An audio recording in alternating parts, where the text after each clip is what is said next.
One Buldhana मिशनच्या माध्यमातून मी लोकसभेच्या निवडणुकीला सामोरं जातो आहे आणि कुठलीही जी निवडणूक असते तर ती खऱ्या अर्थानं बूथवर लढल्या जाते।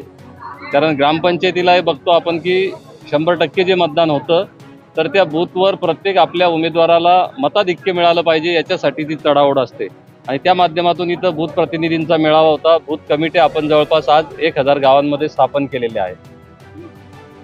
खरं तर हळदी कुंकवाचा कार्यक्रम आयोजित करण्यात आला आणि या कार्यक्रमात आपल्याला गुन्हे दाखल करण्यात आले।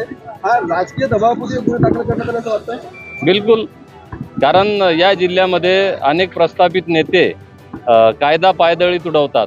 त्यांचे कार्यक्रम कधी 11:30 पर्यंत चालतात, 12 वाजेपर्यंत चालतात, परंतु त्यांच्यावर कुठलंही पोलीस प्रशासन गुन्हे दाखल करत नाही। त्याच्यामुळे याच्या मागे राजकीय दबाव निश्चितपणे आहे।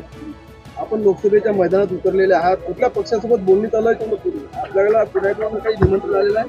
अनेक पक्षांसोबत म्हणजे त्यांचे कार्यकर्ते आणि माझी चर्चा होत असते। पक्षांच्या काही नेत्यांची, वेगवेगळ्या पक्षांच्या नेत्यांची माझी चर्चा होते, परंतु निवडणूक लढवायची असली म्हणजे त्या ठिकाणी तिकिटाचा प्रश्न येतो आणि जोपर्यंत कोणाकडून आपल्याला तिकीट ठोस मिळत नाही तोपर्यंत या चर्चांमध्ये काही अर्थ नाही असं मला वाटतं। प्रस्ताव कोणाला देण्यात आला किंवा कुणाकडून आला की नाही, माझ्याकडून तर मी कोणाला प्रस्ताव दिलेला नाही, पण मी आधी म्हटलं की जिल्ह्यातल्या वेगवेगळ्या पक्षांचे नेते माझ्या संपर्कात आहेत।